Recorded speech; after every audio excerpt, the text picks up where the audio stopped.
We got Stanford wrestler Gabriel Townsell here in Colorado Springs, training at the Air Force Academy right now with the teams. Talk about what that's been like so far this week. It's been awesome.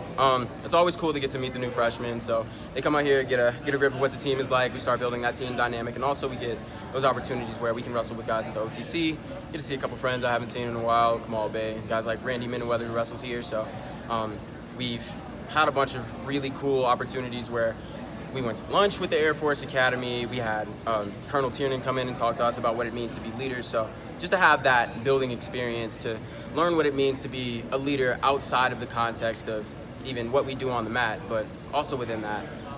And to learn what it means to be a leader to those young guys is really what this whole experience is about for us. How nice is it to change up your training environment coming out here to the Air Force Academy and training with these guys? It's really nice. I mean, a lot of us, most of the team was on campus during the summer, so we had 26 guys training in the same room with the same guys, and that's always great. We made a lot of gains that through that cycle, whether it was lifting or wrestling, but being here in high elevation with different training partners, guys from the OTC, guys from world-class athlete programs, stuff like that, that has been, even within the days that we've done it, it's only Thursday, and we've made significant strides technically and as far as effort goes, and we're going to be in better shape as a result of it, so pretty happy about it, rather. Yeah, you mentioned that you were all summer at Stanford training. How have you improved since March up to this point going into the 19 season? It's been huge. I mean, the addition of Coach Engel was big. There weren't too many lightweights in the room. I'm the only 125-pounder who's actively wrestling on the roster right now. So having Coach Engel as a little guy who's second on the Olympic ladder even, and a guy who gives me more experience in Greco, but also gives me feels in folk style was huge. A lot of film sessions, just revamp the way I've been looking at wrestling, wrestling through positions as opposed to wrestling to positions, things like that. Not even just chain wrestling, but just thinking about positions differently, using different techniques as setups as opposed to just getting through them through one setup, one move. That's been big for me, and I think that'll be the difference when it comes to the end of the year. Yeah, going into your junior year, you've been to NCAAs twice. Mm-hmm.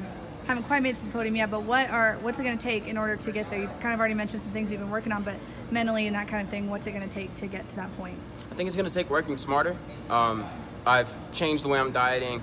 Normally in the summer I'll be bigger than I am right now. I'm leaving these practices 5 pounds overweight, which is something that I don't do at the beginning of weeks in season a lot. So my diet was generally clean, but it was a much rougher descent. So I knew that if I was able to change the way that I cut weight, made it so that it wasn't as difficult of a descent, and also just change the way that I think of technique so that I'm using the positions that I'd rather not be in, or using positions that were my strengths before, improving those strengths so that I feel that those are advantages relative to anyone in the country is going to be the difference between me watching the podium and me being on top of it this year.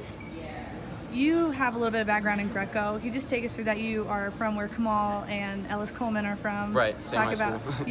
Talk about that and kind of how that plays into your wrestling folk style wise. There aren't too many people who have experience wrestling upper body and folk style.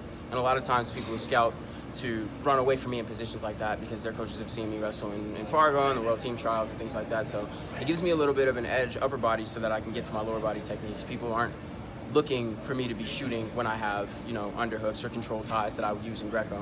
And just understanding how to manipulate those positions and use them the way that I would use them in Greco is an advantage I feel in folk style because I never feel like I'm out of a match necessarily. So on a more personal level, people may not know much about you. I don't. Getting to know you now is pretty cool. You have a musical background. Can you just expand on that and tell us what you're good at? Okay. I took piano lessons when I was younger. Didn't like them, didn't like my teacher for whatever reason. I still see her today, she's cool, whatever, but we didn't mix that well. But I taught myself really how to play piano in the 8th grade. And from there I learned a bit more musical theory, learned things that I felt like I wasn't being taught quickly enough when I was younger, and just expanded from that. I always could carry a tune, but I didn't know how well I could sing. So I started learning songs to play and sing them at the same time. And at the same time I was doing spoken word poetry. I'd been writing just like songs since I was little just because I thought that was something that would be interesting, but I never knew if they were good or not. But we started doing sort of hip hop stuff in spoken word club, and then after that, I was freestyling. I was a lot better than the guys who were rapping at first, and I was like, wow, I can actually stand up to people who've been doing this for a few years. And so from there, one of my spoken word coaches told me I should be making records even if they don't do anything. So actually, that year, my senior year, just going into college, the Baton Rouge protest happened, and it really sparked something in me. So one of my friends sent me a beat. He was like, I think you should rap over this. And I saw a video of the protest that day.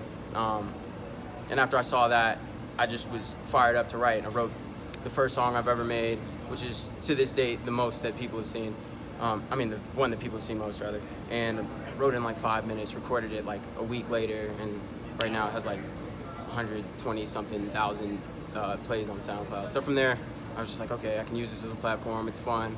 I can get my voice out here, get my personality out there, and I can do it pretty well. So just been building from there, doing shows here and there, singing, playing piano, rapping, just getting R&B, rock, and hip-hop influences, I suppose, out there. I mean, it's been working out pretty well. So very cool. You have all these talents, obviously. Do you see those playing any part in your future as far as career-wise, or what are your goals? I don't think I want it to be a career. I think after Stanford, I mean, I know after Stanford that I'm planning to go to law school, but that depends. When I do that depends on what I'm doing as far as training is concerned. I think I want to wrestle through 2 cycles. I might do more than that. I might do fewer. So if I continue to wrestle, then I'll keep making music the entire time I'm wrestling. If the course load at law school and then the eventual workload post-law school is too much for me to keep doing that, then I'll stop. But right now, it's a hobby of mine, and I'm doing pretty well. I want to get on some big stages within the next couple of years. I told myself this year I wanted to win the NCAAs and be on the Lollapalooza stage at the same time. So if I can do that, I'd be really happy. If it never happens, then I had a lot of fun doing something that, you know, brought me a lot of closure through a lot of situations. So not necessarily a career unless, you know, Kendrick Lamar reaches out and is like, we want to sign you. Then I'm like, leaving all this behind. But like, beyond that, it's just something I do for fun with a bunch of friends of mine at a, you know, fairly consistent and high level. So it's been great. Awesome. Very cool. Thanks for your time. Thank you.